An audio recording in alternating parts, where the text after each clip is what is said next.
right, so let's jump into our topic today.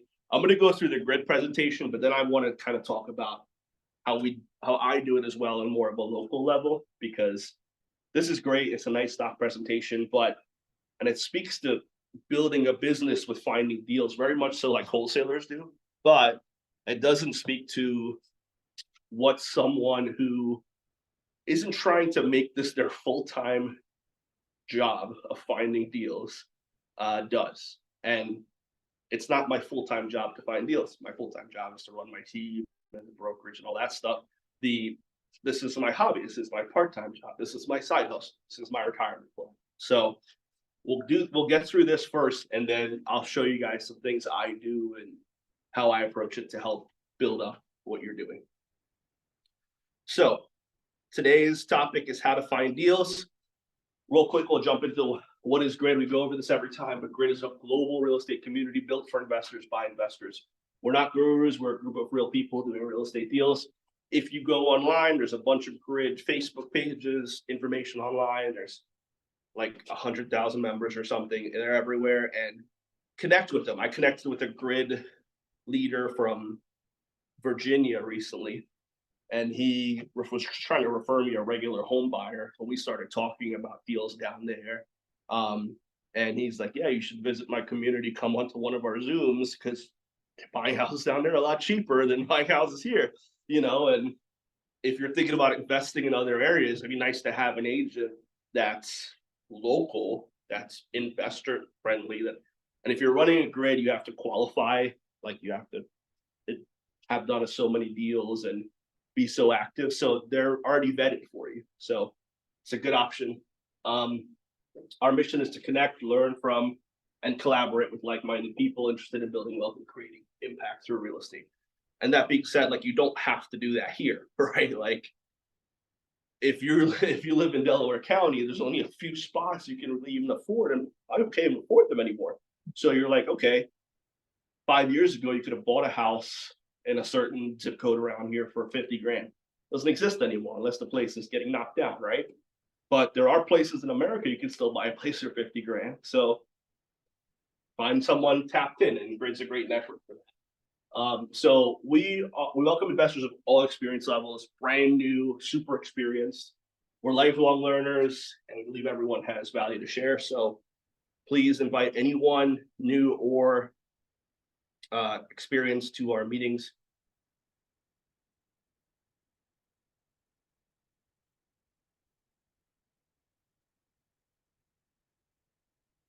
Like I said, there's 1,000 great communities. There's over 2,000 leaders. There's plenty of members, so please tap into that. So who are we? Who am I? I'm Will Holder. I run the William Holder Realty team and Remax Classic. I run this group because I'm trying to find like-minded investors and help people build up wealth through real estate. It's like a passion of mine. It's why I got into real estate. It's why I started selling real estate, because I wanted to be a real estate investor. I moved here in this area in 2002 from the Caribbean, and we lived with my grandparents in the Caribbean. And in like 2010, my mom was telling me that the house, my granddad left the house for me after he passed away in the Caribbean. It's a house like he built, there. And but my mom has always managed it, took care of it. We turned it into 4 apartments, and I never thought about it because it was always her thing. And she was telling me in a conversation, she's like, "Oh, the house needs a roof." And I'm like, "Oh, well, do you guys like need money?" Like, and she's like, "No, we'll pay for it." And I'm like, I started to think about it. I'm like, "Oh yeah, there's 4 rents coming in, and it's paid off. Like, the house takes care of itself, right?" And that's what led me to read Bigger Pockets, not Bigger Pockets, Rich Dad, Poor Dad, the one book that gets everyone into it. And then I started searching online. I found Bigger Pockets, and back then it was YouTube videos. Now it's podcasts.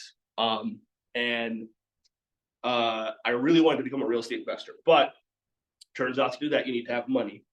My current job, that job I had at the time, wasn't making a lot of money. So did a couple side hustles, never really worked out. Got into real estate, realized I like selling real estate. Sold real estate, started that full time, backed my way into real estate investing. So that's who I am, and now I run my team. And selling real estate's my day job. I love it. Investing is my hobby. The accomplishment, what we're looking to accomplish here is just be a group of investors together, hopefully do deals together eventually, help you all grow, and I do value really good investors that are doing this at a high level. I'm not a fan of working with like slumlords or anything like that. Like I want people who are providing housing to provide good housing, affordable housing, uh, reliable housing, be good landlords, and bring up the neighborhoods they're investing in versus bringing them down. So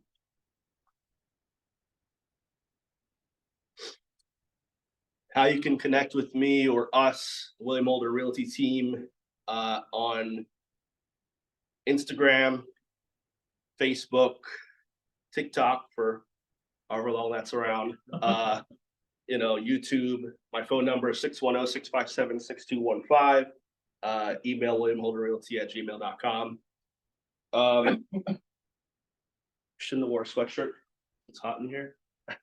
Anyway, tell a little about ourselves. So we'll go around the room real quick. Start with me. I'm currently an investor. I own 19 properties. I have 63 units throughout Pennsylvania, nothing outside of Pennsylvania. I've done probably about 10 to 15 flips. Yeah, somewhere between 10 and 15 flips. Not a huge fan of flips, but because you have to pay taxes, and I'm not a fan of taxes, but taxes and debt, right? Can't really get away from them. So I don't do flips to get money off them. I do flips to buy more properties, and kind of a necessary evil, I call it. I'm interested in burrs. I love buy, renovate, rent, refinance. Yes, it's difficult to do, but it gives you the opportunity to rinse and repeat your money and lets you scale at the pace that I want to scale at. So, I never wanted to be the guy that bought a property every few years. And by the time I'm, in my 60s or 70s, I had 10 paid off because it just wasn't going to be enough. I wanted to scale faster. I wanted financial freedom faster, and the BRRRR method worked for me. So I'm always looking for properties with equity. I'm hoping to learn from you guys anything you know about investing, any deals you have, anything like that, creative financing, etc. And that's me. So we'll go around the room. How's it going? I'm Jim DeStefano. I am new to investing. I actually don't own any doors. I am in the industry. I do work for mortgage lending, so some familiarity with what's going on in the background. But really looking to learn more about investing because I really don't know where to start. I really don't know where. It's a great topic to find deals, so definitely excited for that.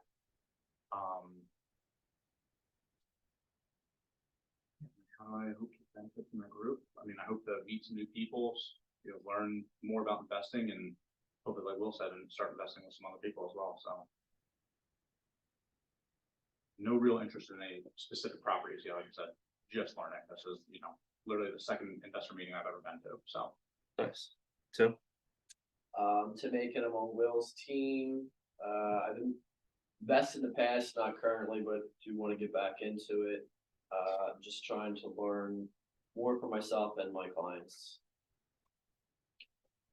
Chris Conis. I am a cleaning contractor by trade in my own business. I do have 6 doors with my son and 2 doors with my wife. And then I've also flipped somewhere around Will's number, around 14, 15, 16, 17, somewhere in there, 17 flips over the last 4 years. Great.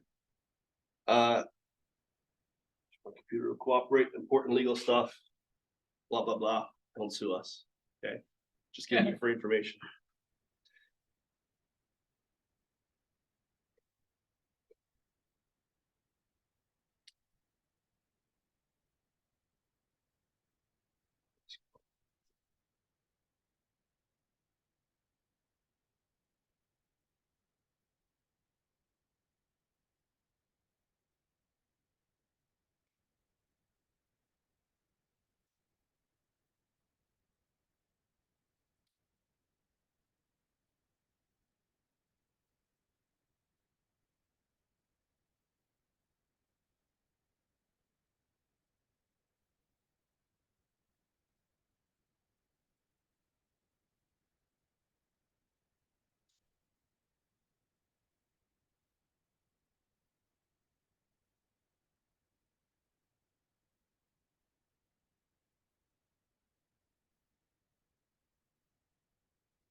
Okay.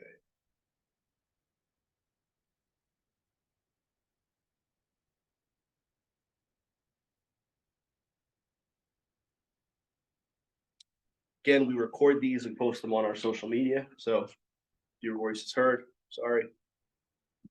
All right, so setting the stage, if you're a real estate investor or a full-time real estate agent, you're in the sales and marketing business. You're looking for deals, right? Don't be afraid to sell. So if you're a regular investor, post on your Facebook. Hey, by the way, friends and family, I invest in real estate. All right. Do you know anyone that has a deal? Some of the best deals I've found have been that way, right? Don't ignore the small stuff, right? The same stuff you do to market yourself as a realtor, as a lender, do it as a real estate investor as well. Some of the best investors that I follow on, like even locally, all they're doing is posting about the deals they're doing, what they're looking for, fun things. And I see people responding to them all the time. Hey, my aunt has a brother who, locked himself in the house and doesn't want to leave for the last 5 years. Can you help? That's what investors are looking for, right? We're looking for a deal like that. So don't,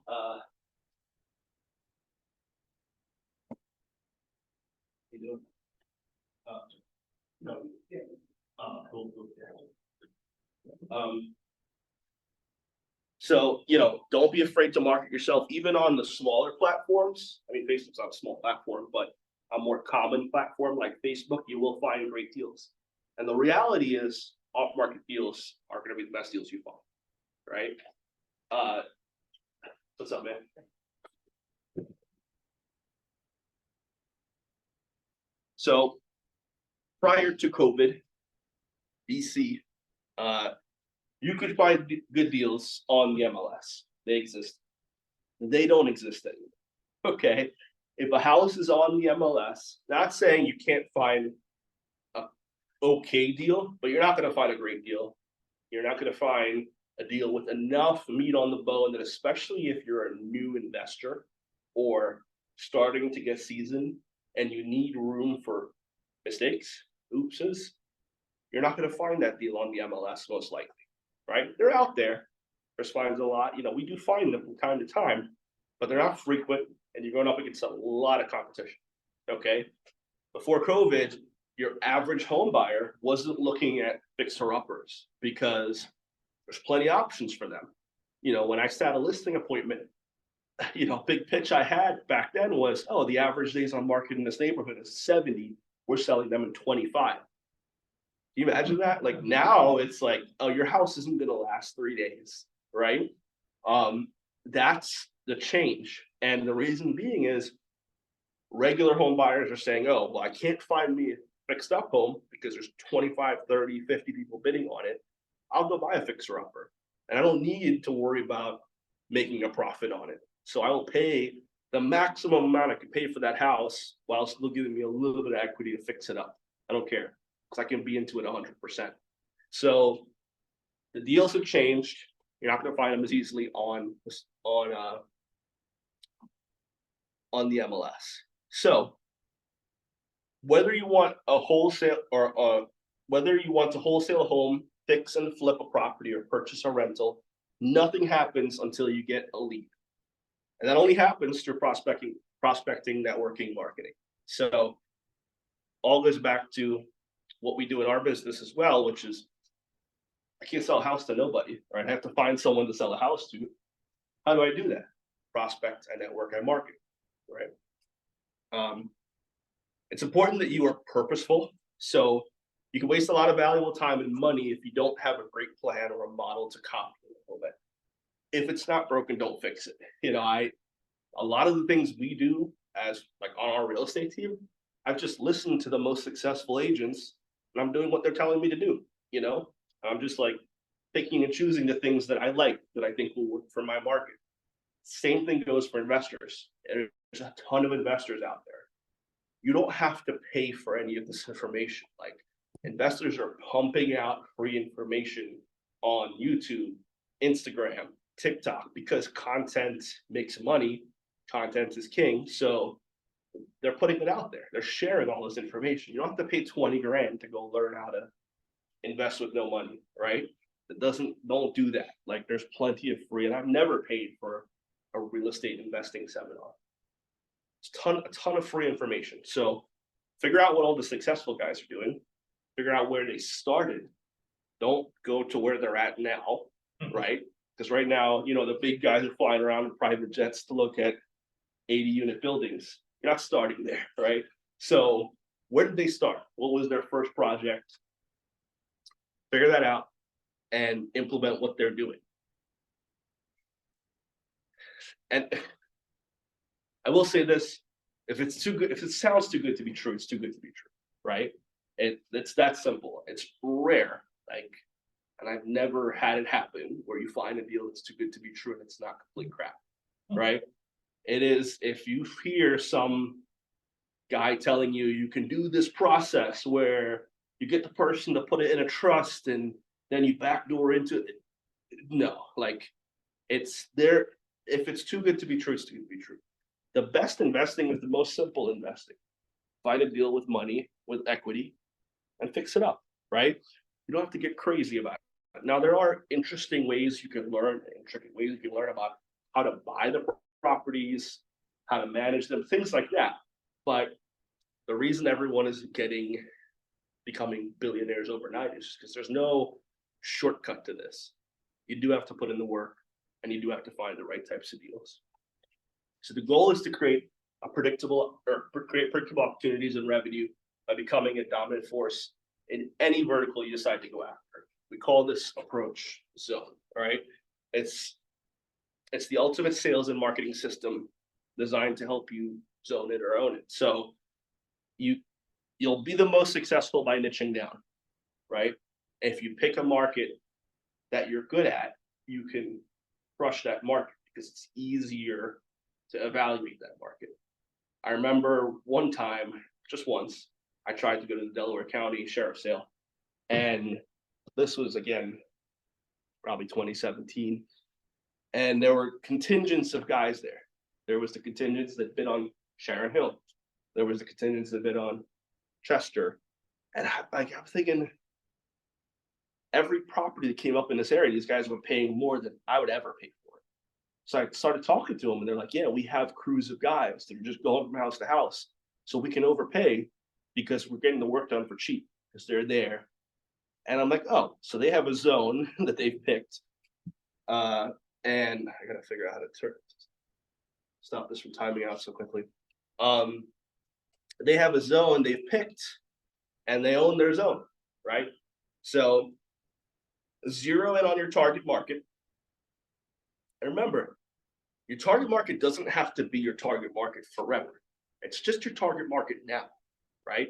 So if you're targeting an area that doesn't have a lot of multifamilies, well, if you pick up 10 singles, you can eventually sell them 1031 that and invest in a multifamily somewhere else, right?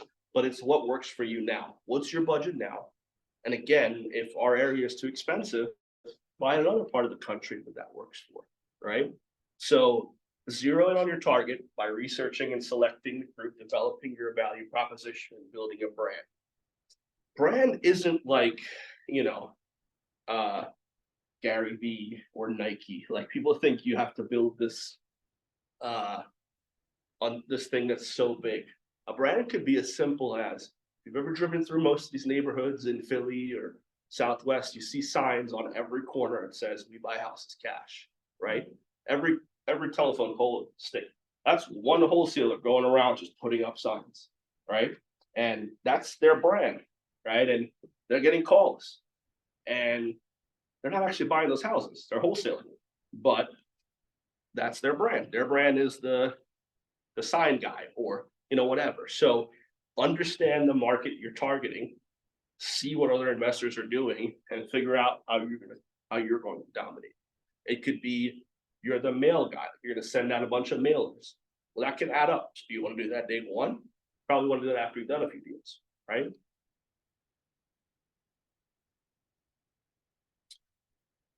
O is for own the mind share of your market. So understand, the market you're working in, understand the people that you are working with. A lot of the times when you find a deal with one person, they can connect you to other deals.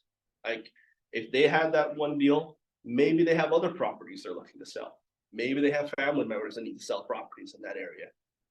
Understand the market you're investing in, adapt to it, respond to it the way you should, and it will help you generate the leads you need to feed your business. So build through networking. Networking is huge. Go to events in the neighborhoods, right? Like go to the zoning hearings, go on Meetup and see if there's like an event like this happening, or other events, like family days, things like that. Go to these events, understand your market, talk to people, and let them know who you are. And if you're just being honest and letting them know, hey, if you ever know anyone that's looking to buy or sell a house in this area, I buy houses in this area. Here's my card. Please have them call me. Like you're building who you are, just like you would with any other business. Same for real estate investing. Prospecting. So this is outbound activity that you're trading your time for leads. Basically, you could make offers on listed properties. So again, that's properties on the market. Checking newspapers, Craigslist, Facebook, and local sources for deals and listings. Go door to door or calling for sale by owners.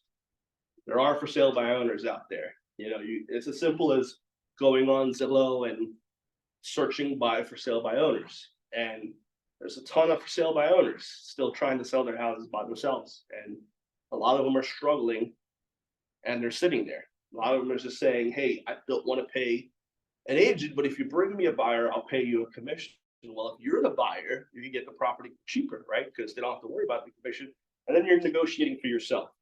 And, if they're not represented, they're going to make some mistakes probably. And as an investor, you're hoping for that. So for sale by owners are a good source. Door to door, this is a great one. And there's a few ways to go door to door. You don't have to physically go door to door yourself. You could, if you want to. You have a lot of time. You could pay someone to hand out flyers in the neighborhood for you. You could talk to Uber drivers and say, hey, you work in this area? Here's a bunch of my business friends. People that you're dropping off here, give this to them. If you ever drive by a vacant home or house that looks like it's falling over, you send me a picture of it. Like, you don't need to do the work yourself, right? If you can have people that are out there doing it, and they get a finder's fee. Why wouldn't they do it? They're already out there, right? If you're working a job, full-time job, like most of us are, to pay for this, have someone else that's already in the market do this for you. Talk to the postman. Hey, you're dropping off a lot of mail at a house that is piling up. You let me know, like, give you whatever, 10, 15 bucks a lead, or if I buy it, I'll give you $100. Like, talk to people that are in these neighborhoods. Go to the local township, ask about tax or notices, high grass, notices that people are getting a lot of complaints about a property that's vacant, unkept. Will they give that out? Yeah, it's public info. Yeah. So there's other ways to target a neighborhood outside of just listed properties. And again, you're looking for deals, you gotta do some digging, but you'll find one. So networking, like we said, letting people know about your business, how you can help. Again, as an investor, and I think people are kind of hip to the wholesaler thing because it's the same script a lot of these guys are using where they're calling and trying to find out the seller's motivation, and they want to get a deal done. And most wholesalers are starting, don't have any money, so they're just like trying to figure out how to do this. If you're an actual buyer, you're actually a cash buyer, and you find a distressed property or someone that needs to sell, showing them available funds is huge, right? I don't go in there with your account that has 500,000, and if you're trying to pay them market value for their house or less than, show them an account that matches what you're trying to pay them for. a lot of the times they're getting calls, they're getting texts from these guys just trying to get a deal under contract so they can sign it. You're an actual investor and you show up and you say, hey, no, I can actually close. Here's my proof. They'll sign with you versus them. A lot of these people are in situations that they need to sell this property. Their tax liens, they're going to lose it. They're going to lose all their equity. There's municipal problems. There's bankruptcy issues, squatter issues. If you take the problem away and you help them with the problem, that's your value add, and they'll sell it to you for less, right? They call your average realtor and say, I got to sell my house, but I have a squatter in there. What am I going to do? I can't even show it. You're an investor. And you're like, don't worry about it. We'll take care of that. We had a situation like that where the squatter property, and literally this guy wouldn't respond to anyone who was in the property, and showed up one day, bunch of empty cans, beer cans outside, everything. So he went to the local liquor store and showed up with a 30 pack. He started talking right away. He was out of there within a couple of weeks. Like, you adapt to who's in there, right? People don't want to deal with that. If you're an investor, you have to deal with some of that. You're being in the right place. Obviously, you're attending events like this. Tell everyone in the world that what you're looking to invest. So I talk to everyone about the BRRRR method, right? Like, anyone that will talk to me, I'm a little annoying about it because it's what I want to do. It's what I enjoy. I see so much benefit in it. I talk to regular home buyers about it because of products like 203Ks that you can buy a house, fix it up with the bank's money and move in there. And then a year later, refinance it at market value and get rid of your PMI. Like, that's the BRRRR method. It's the same thing, just for regular home buyers. If you are willing to get a little creative and get a little dirty in terms of doing some work, you can create a ton of equity, a ton of value that you didn't have just a year ago. So I love the BRRRR method. I talk about it all the time, and people bring me deals, become a connector. I'm kind of huge on this because I have a lot of contacts in my phone. Years of selling houses, you tend to stack up contractors and insurance people. And so anytime a client or a investor texts me, I'm like, yeah, I used these 5 guys and they were good. Try one of them. Like, I know the guys not to refer because they screwed me, right? And that to me is like a version of karma. Like, if you screw someone over, they don't refer you out ever. And that's probably the only karma you'll get in most cases. So, and then build a dream team. So, we covered this here, great, but it is an investor. You want your contractors, you want your lenders, you want your realtors, you want your title people, you want a dream team, right? If you have people that you work with over and over and over again, and they're doing right by you, pay them well, because plenty of people that will screw you out there.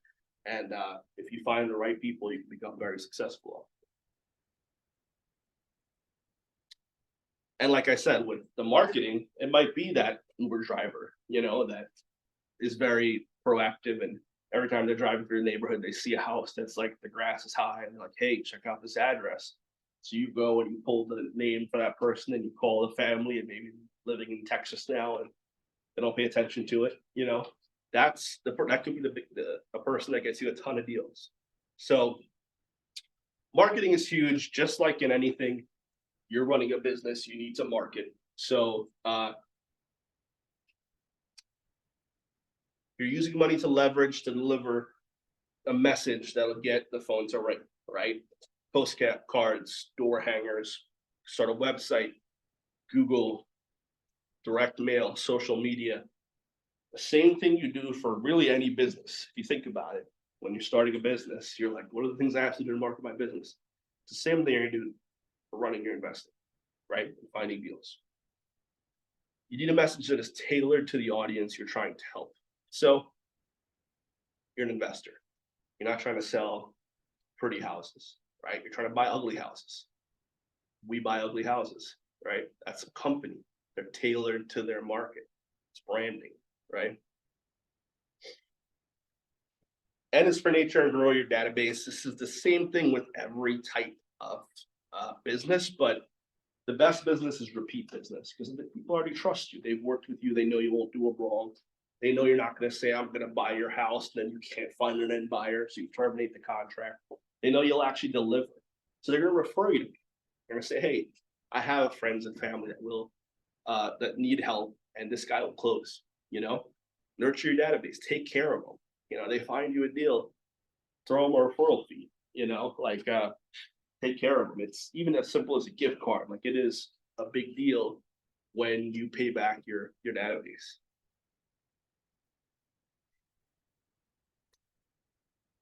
As you grow in communities, it's important to like the biggest thing for me is just having good, reliable properties, right? If you're a landlord that takes care of your properties, sure that you show that you care about your properties, you'll get very little problems. And eventually, if you're building up in a community, you want to invest in that community, right? So it's important. Now, if you're a new landlord, this isn't something you're thinking about yet. You're just thinking about getting properties, taking care of them, building it up. Eventually, when you get to the point that you're owning a lot of properties in a certain area, I'm gonna start doing more for that area.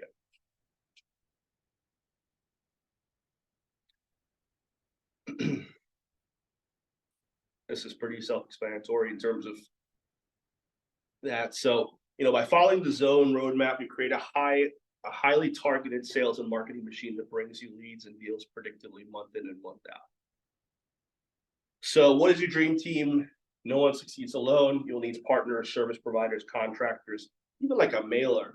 If you find a good person that does your mailing for you, that can save you a ton of money and time, right? And others just to perform the basic tasks required to invest in real estate. Some of them will be superstars, right? If you have a good realtor, you're a superstar, right? So here's some of the things you need to build in member-wise: settlement agents, title companies. Title companies are huge, and if you guys are a good title company, I got you. But title companies are huge because let's say you're going to the sheriff's sale, right? And I've had this mistake twice, it seems, in the last 6 months. I've had investors come to me that went to the sheriff's sale and bought a property without doing a title search before. And I'm like, what? It's like, but deals are starting to come back to the sheriff's sales, and investors are finding these deals and they're forgetting one of the main steps, right? Let's say you're going to the Delaware County Sheriff's sale. You pull the list, you eliminate the ones that don't make any sense. Let's say there's 100 properties. There might be 10 on that list that actually make sense buying based on the upset number, which is the loan amount that needs to be paid off, right? So you find the 10 that are worth buying. Then you drive by them to make sure they're not falling over. And you're probably at 5 at that point. Then you say, okay, I'm going to go to a title company and run a soft title search, which is basically, it's like, it cost you $50, maybe $100. And they will search and let you know if they see anything that stands out, like any judgments. And remember, the sheriff's sale list is put out at least a month in advance. So you have plenty of time. Title company can do this in a couple of days. Might be able to do it right then if they're not too busy. Then you'd feel more comfortable going to the sheriff's sale and buying this property. Don't skip that step, because as an investor comes here and we talked, and he bought a property in Philly, and there was a second mortgage that wasn't recorded when he got the property. And that second mortgage was, and the first mortgage was like 101, property was worth 170, and he was going to put 10 or 50 in. The second mortgage was 60. So it was just like enough to put him right over the 100%ish. And so, you know, he's trying to back out of that, the lawyer, but it sucks. Like that can happen. So title companies are huge, not just for ensuring your title on regular deals, but for protecting you up front. Hard money lenders, contractors, suppliers, staging companies, real estate agents, attorneys, divorce attorneys. Divorce attorneys are big, remember. you're trying to help people. A lot of the times, a lot of the most difficult transactions we get even as realtors are estate deals. Like when a seller is in either just passed away and they didn't have anything figured out, like no estate planning, so no will, none of that, it becomes a ton of paperwork. You need an attorney. You don't want to try to do it yourself. I've tried. And I'm like, this is worth an attorney's pay. And there's good attorneys that'll do all this for you for like $2,500, you know. So it's worth it. Wholesalers, again, if you're looking for deals, wholesalers are bringing you deals. You find a good wholesaler that's not too big where they have this massive game plan where they need to make 20,000 plus on every deal and they're cutting as much meat off the bone, and not too small where they're just getting started or to make a ton of mistakes. Somewhere right in the middle, you'll get a good wholesaler, right?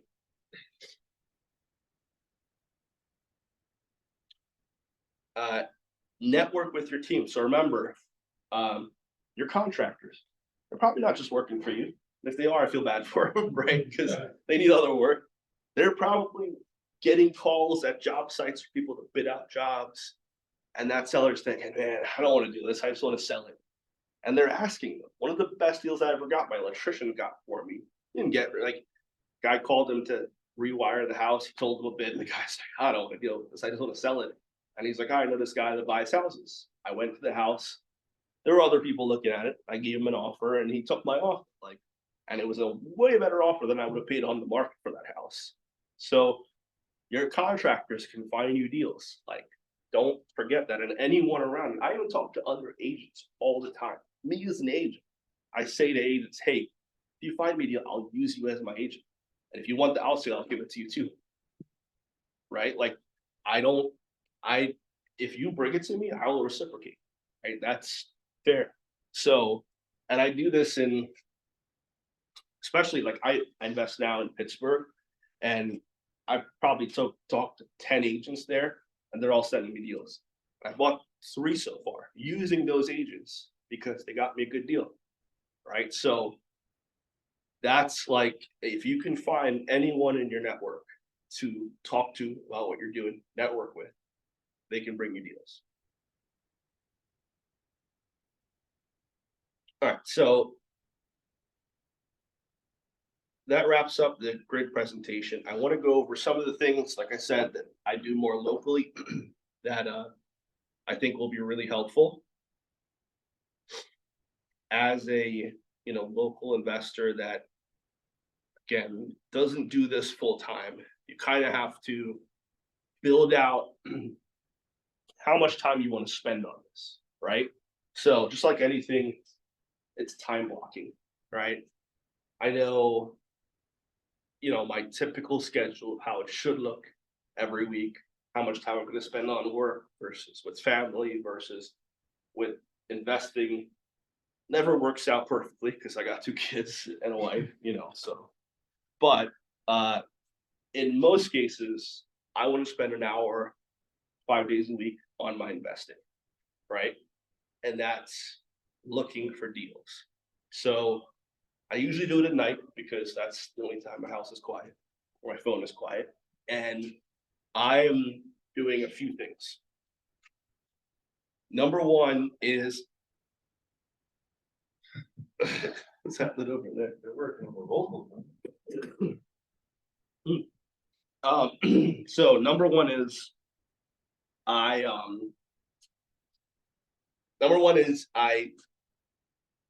have a separate email that I ask agents to send me deals to because, man, my inbox gets packed, right? So I need to shut that off for a second and go to focus on this.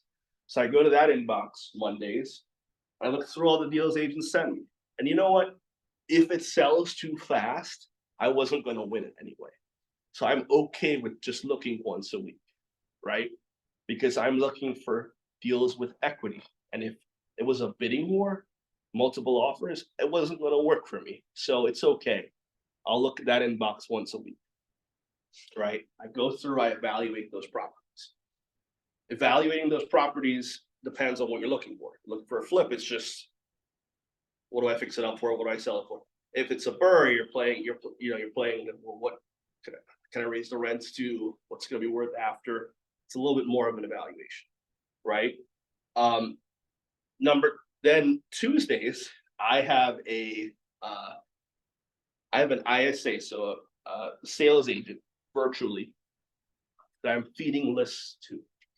It's like multifamily properties in every county in Pennsylvania, and I'm just having them call, right? And if it's if the seller's interested in selling, send me a message, set up a call with me, and I'll call that person back, right?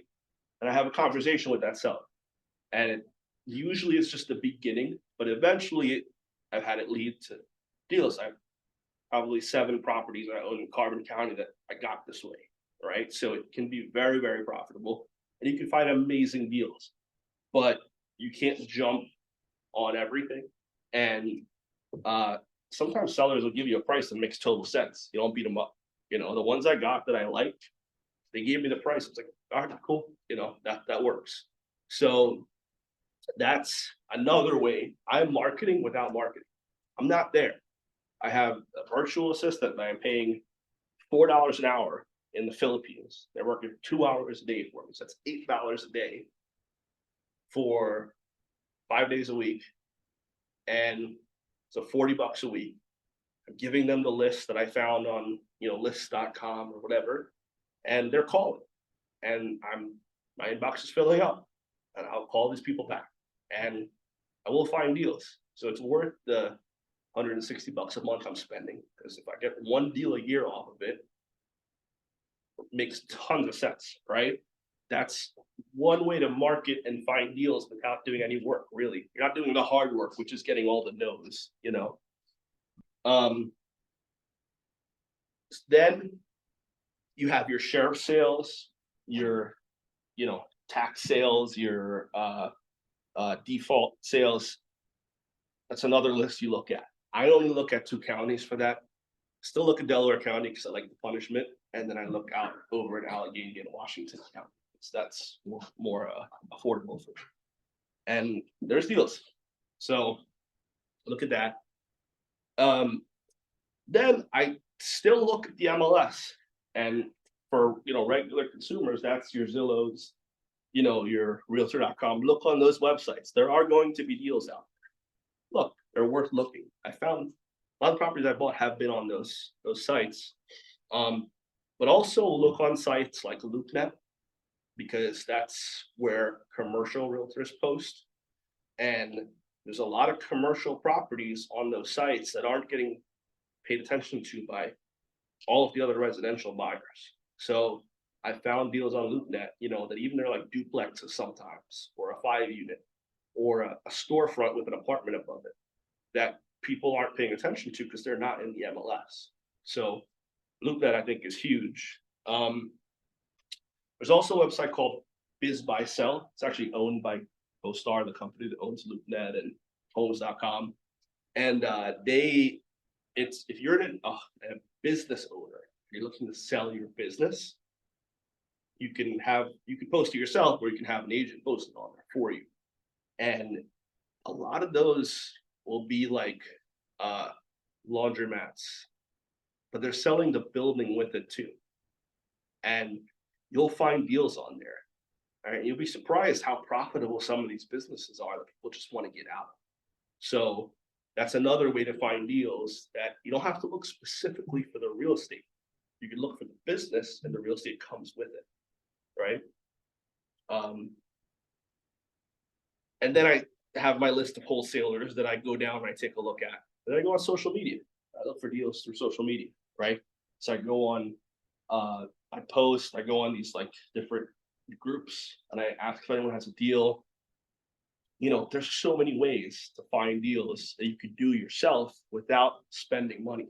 Really not spending, outside of my ISA, I'm not spending money. These are all free methods of marketing myself to find deals, right? So you can build out this whole marketing plan and get intricate with it, or you can just do these things, for a half hour a day and find yourself a deal, right? And if you find one deal that way every 6 months, it's a property you own, so it's worth the time.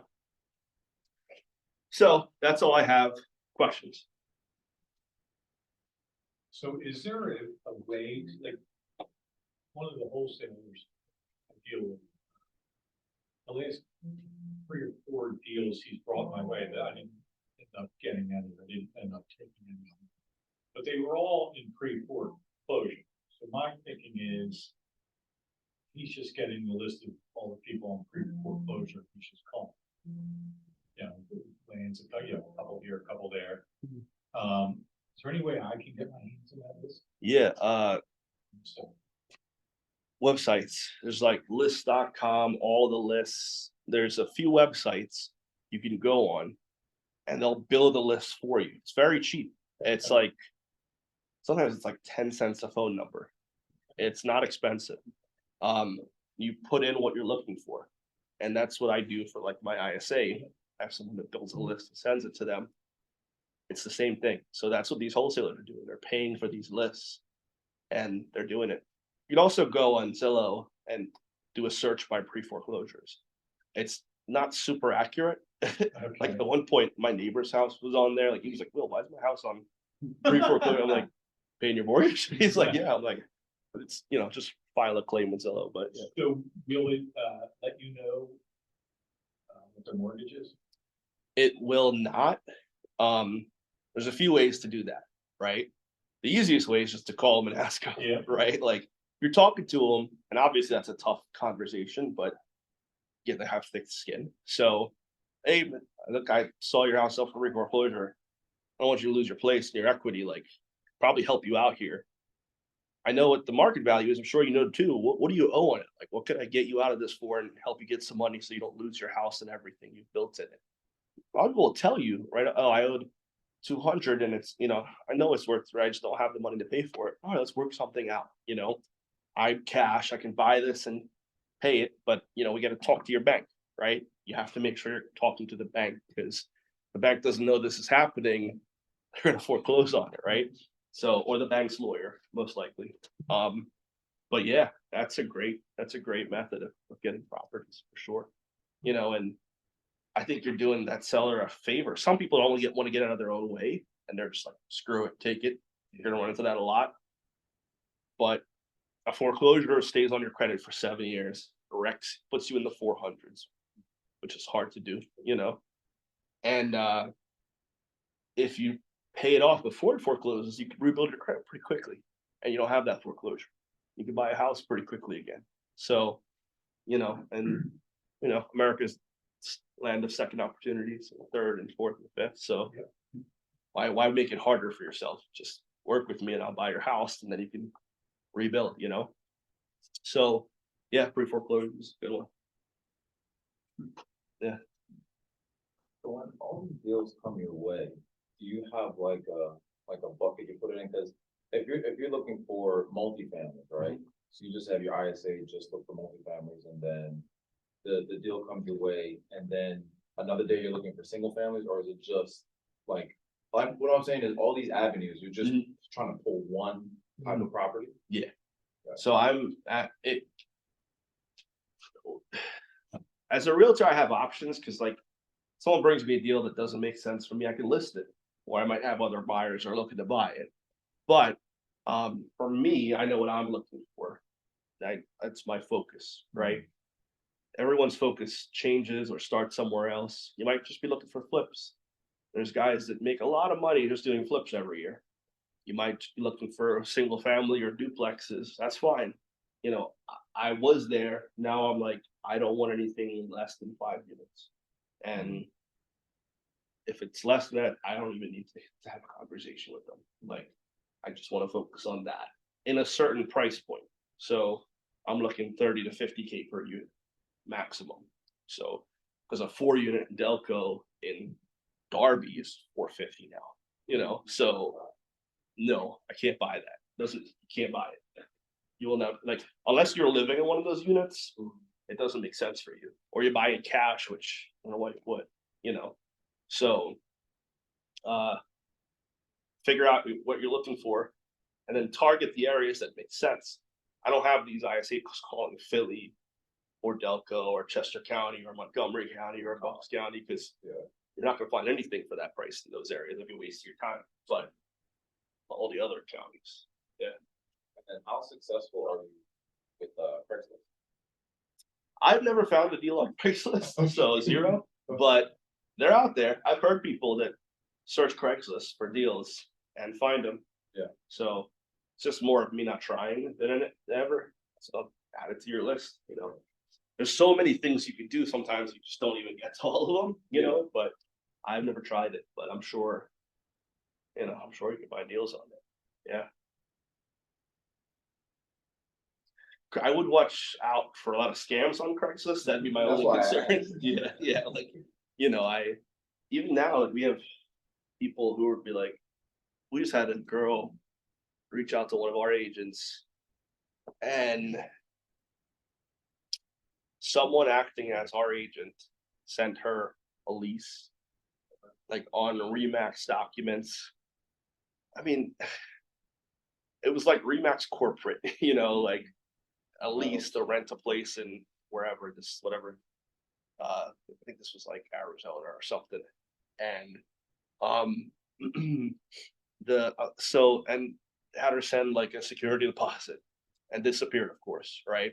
And the girls sort of reached out to our agent. She's like, I don't know what this is. And I'm like, it's fraud. And she's like, oh, what do you mean? I'm like, they created an account using you because you're a Remax agent. They got someone to sign a lease. And this person, without ever seeing the place, signed a lease and sent them money.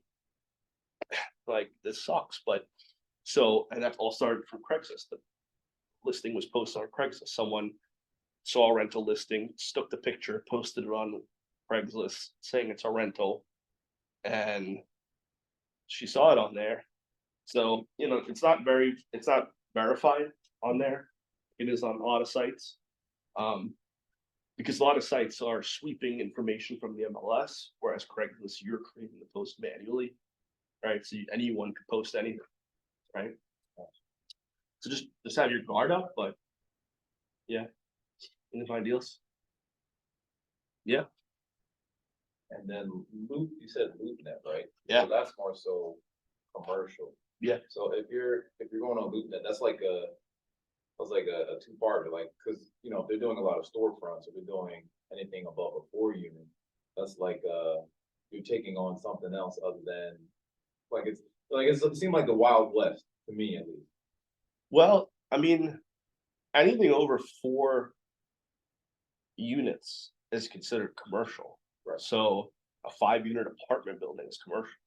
You know, so it could just be apartments, or it could be like a storefront with an apartment above it, or it could be, you know, a laundromat. So like, there's a lot. There's a lot that falls under commercial, but even like a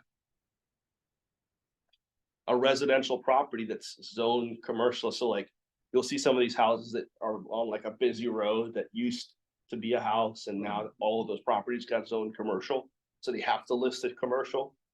There's deals in those because you can buy them and resell them to business owners for more. We just had a deal like this in Hatfield or something where this property residentially was worth $300,000, and it was pinned between 2 commercial businesses, and one of the businesses paid $650 for it because they wanted that space so bad, and it was, yeah. So, you know, it's not great for our seller, you know, but you know, so there's deals you can find that are like that. And if you're getting creative and converting properties to work too, like, assume like most university type dorm houses would fall under that. So if there's like a house for sale, like around here, around Swarthmore College, only that would be residential, that'd be commercial, you know, and those probably rent for a ton if you're talking about per room, No, you know, so that's another reason. All right, well, everyone on the Zoom, I'm shutting this down now. Thank you for coming.